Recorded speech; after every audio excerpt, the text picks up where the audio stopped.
Welcome to another dose of Teflon Titanium. I am your host, Scotty G, back at it again. And today we are going to talk about what a healthy relationship looks like.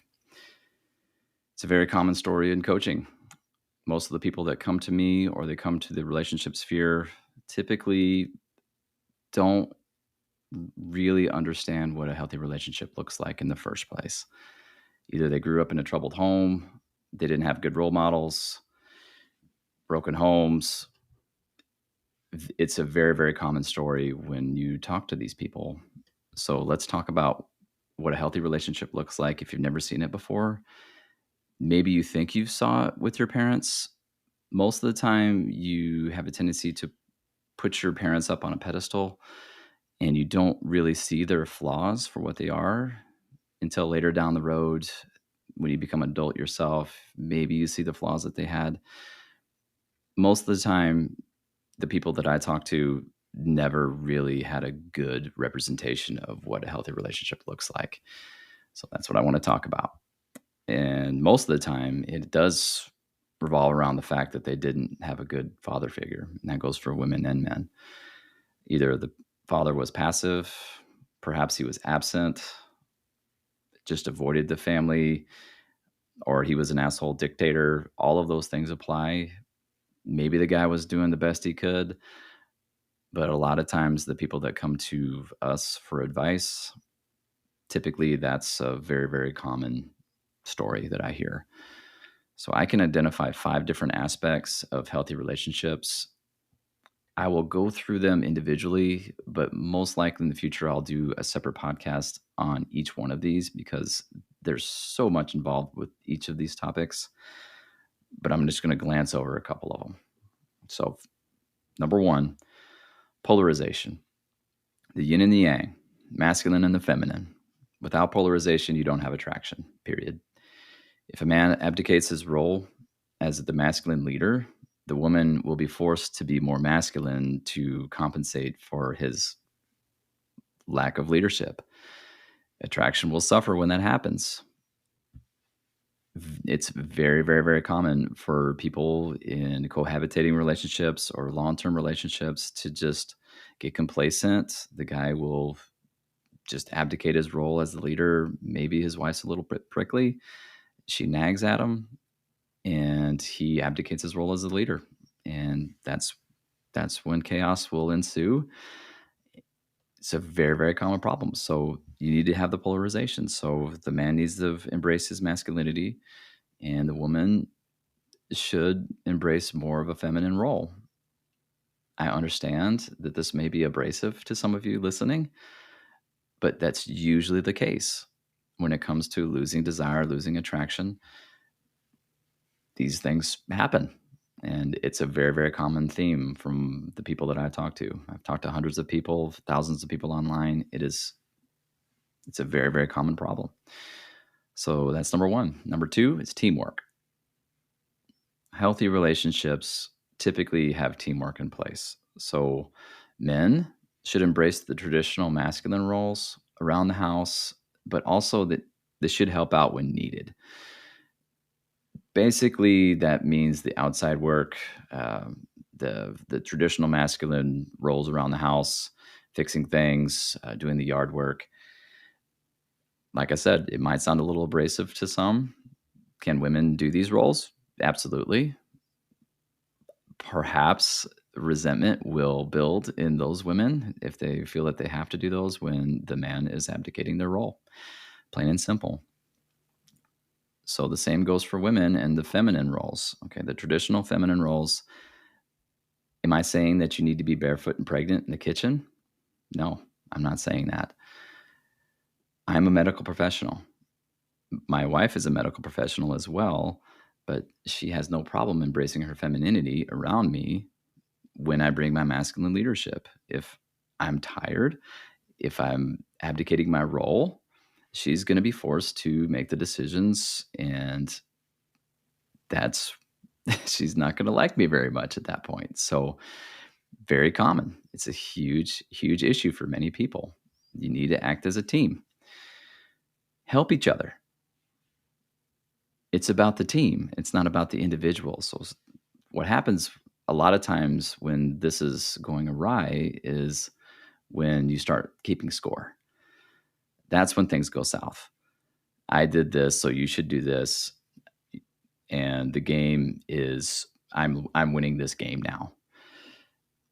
You need to do the chores. Each of you do the chores because they need to be done, and not just to take credit. So that's number 2. Number 3 is empathy. You need to understand each other's perspective and realize men and women do think differently.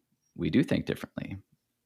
Men have a tendency to think about one thing and focus on that one thing and sometimes forget about the environment. And women have a tendency to be a little bit more all over the place. So you do need to recognize the fact that men and women we are different by nature. Is that a bad thing? No. It's the way it was intended. You have to have the masculine pole to the feminine pole to have attraction. Empathy is different. Try to put yourself in your spouse's or your partner's position. Put yourself in their shoes. If you said XYZ in an abrasive way, how would you respond to that? That's empathy.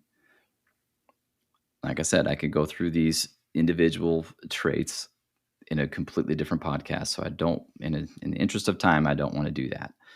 So number 4, communication. Oh my goodness. If I had a nickel for how many times I've heard you have to communicate as a couple, it's everywhere. Yes, it's true, but there's differences between needy communication and assertive communication. And that's where healthy relationships live. You should talk while you are together, but you should have your own independent lives.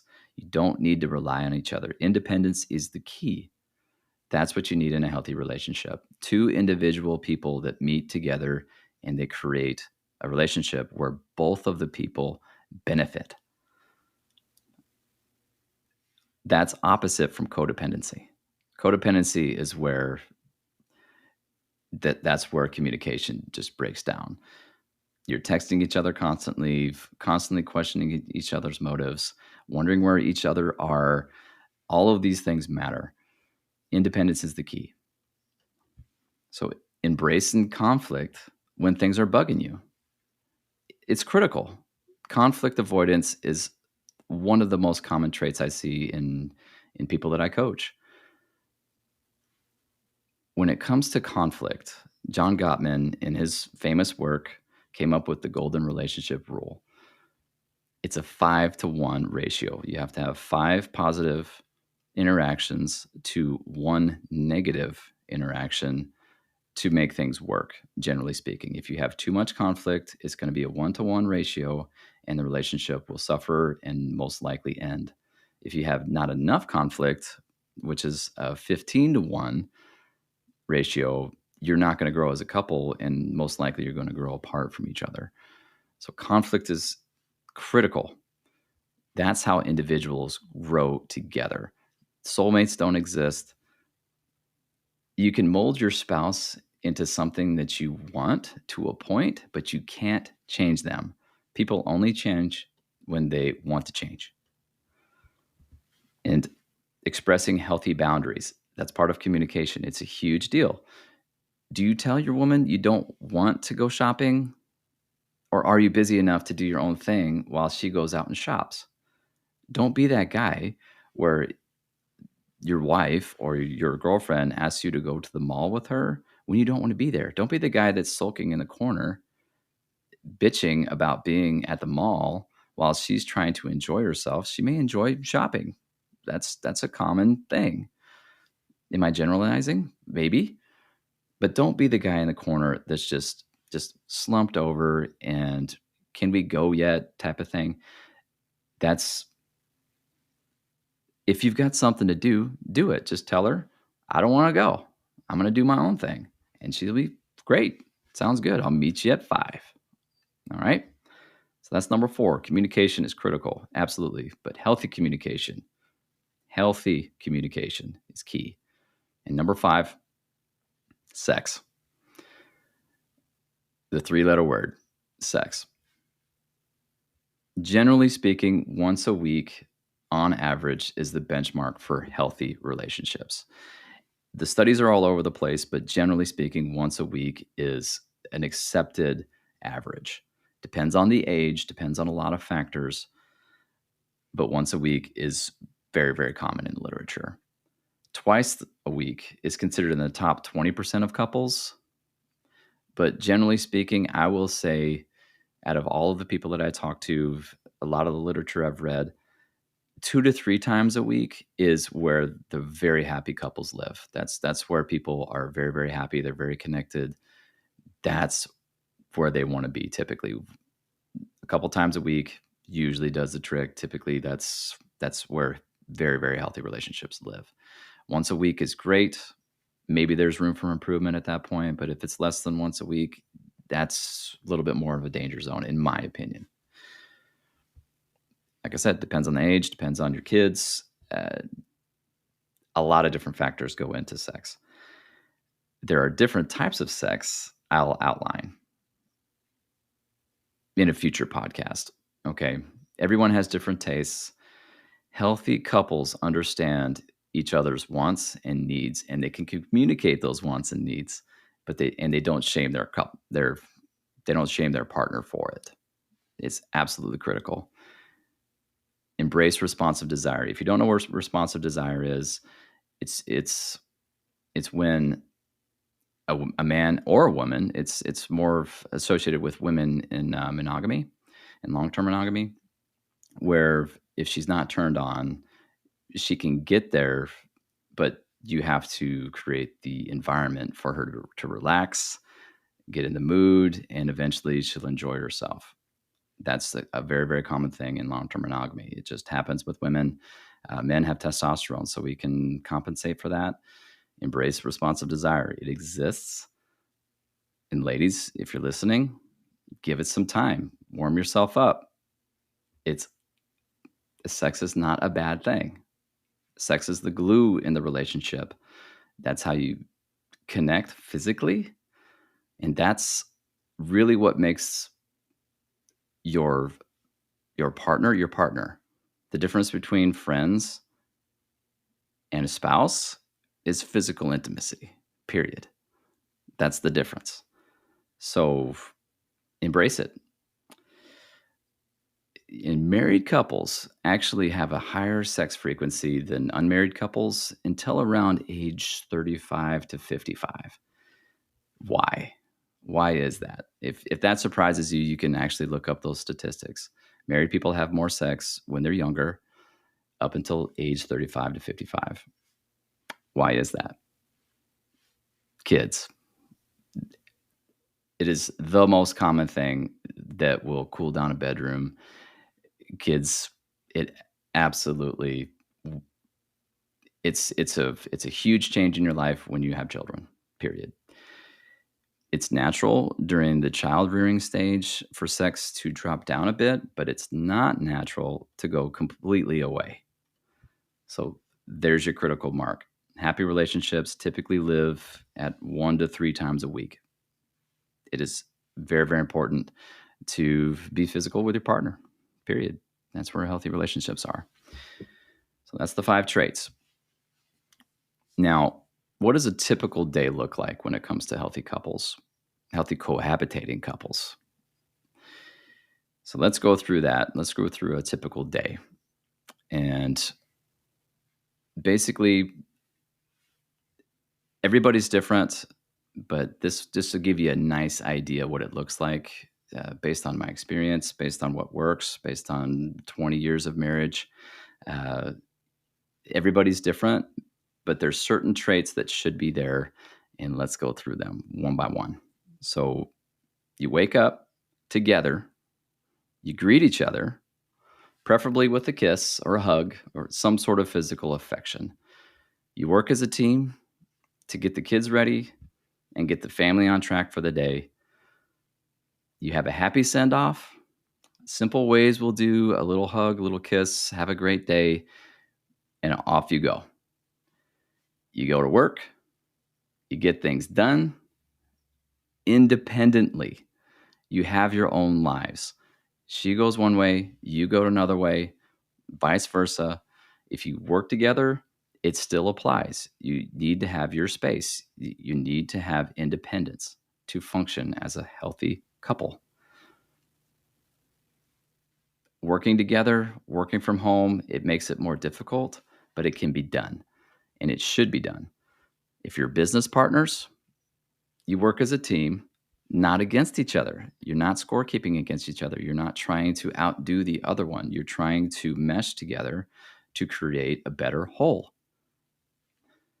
Text and communication is limited to fun or pressing issues during the day. You don't have to constantly text your partner wondering where they are, how you doing, an emoji. You don't need to do that during the day.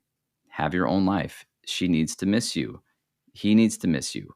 You need to work independently during the day, period.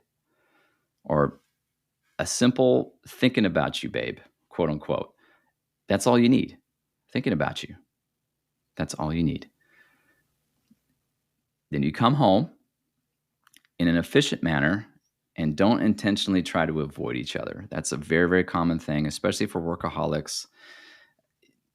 Workaholics, they typically want to avoid coming home, whether it be the wife has a tendency to be a little angry, maybe he's depressed, maybe he's having a heck of a time at work and really not enjoying himself. There's all kinds of different reasons why people will avoid going home. Don't intentionally stay at work to avoid a prickly wife. Try to find a way to relax. A 15-20 minute commute is really common for a lot of people. Listen to music, listen to something that you enjoy. Detox. Come home refreshed as possible. You both should do that. If one or the other is having a rough day, you greet each other first, and then you briefly talk about what's bugging you. It's very important. Greet each other first. Hey, babe. I thought about you so much today.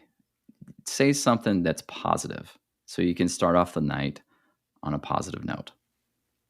Preferably, you should have dinner together as a family and know what's going on in each other's lives. If the kids aren't talking, ask simple questions, simple open-ended questions. Quote, one of my favorite ones to ask is, what was your favorite part of your day? If you get them talking about themselves, that's typically where they can be opened up to you. Obviously, it's not always going to work out. I know people have busy lives, which is a huge problem in modern life where we're just too busy. But try to open them up as much as possible to make sure that you care. They need to know you care, okay? All of your family members need to know you care. Then, after that, after dinner, do what needs to be done around the house, the chores, like I said about, or what I talked about before. First, do the chores, and then hobbies, downtime, that stuff comes later. Get your work done first, then you can have your fun time. It's okay to have fun. Just get the work done and don't score keep. Okay? Teamwork is required to settle down at night.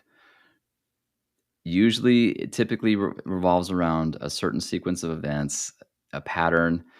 And anything that's predictable is always a good thing around, especially children when it comes to bedtime. As long as they know what's coming, that typically you're going to get a lot less resistance if you do the same thing over and over each night. Teamwork is important. Before you go to sleep, after the kids go to bed, or if you don't have kids, connection time is critical before you go to sleep. Preferably cuddling for a few minutes before dreamland. Just watching a TV show on opposite sides of the couch, that's not connection time. Sharing space, sharing something that you enjoy, having a cool little conversation, maybe a bit of a glass of wine before you go to bed. You need to connect 15 to 20 minutes a day. And that's the best time to do it, right before dreamland. All right. Now, notice I didn't put sex in there, did I? I did that on purpose. In a healthy relationship, sex happens organically to a point. But fellas, listen to me, fellas. You still have to maintain the masculine role of having fun, initiation of sex, and you need to steer the ship. That's masculine leadership. That's the masculine role. It's okay for women to initiate, yes, but you need to initiate more than she does. My general rule of thumb is 4 out of 5 times you're the one initiating sex and she initiates once. That's typically the ratio that I see works very, very well. Don't abdicate your masculine role of initiation, fellas. But I'm telling you, if you have all of these things in place, if you have a healthy relationship where things are connected, things are going great, sex just happens organically. And it's a beautiful thing. Thanks for listening. For more info, go to marriageisn'tdead.com for my bio, articles, links to like and subscribe to my socials, and how to get in contact with me. Please like, share, subscribe, and hit the follow button on this podcast for new episodes a few times a week. Be desirable.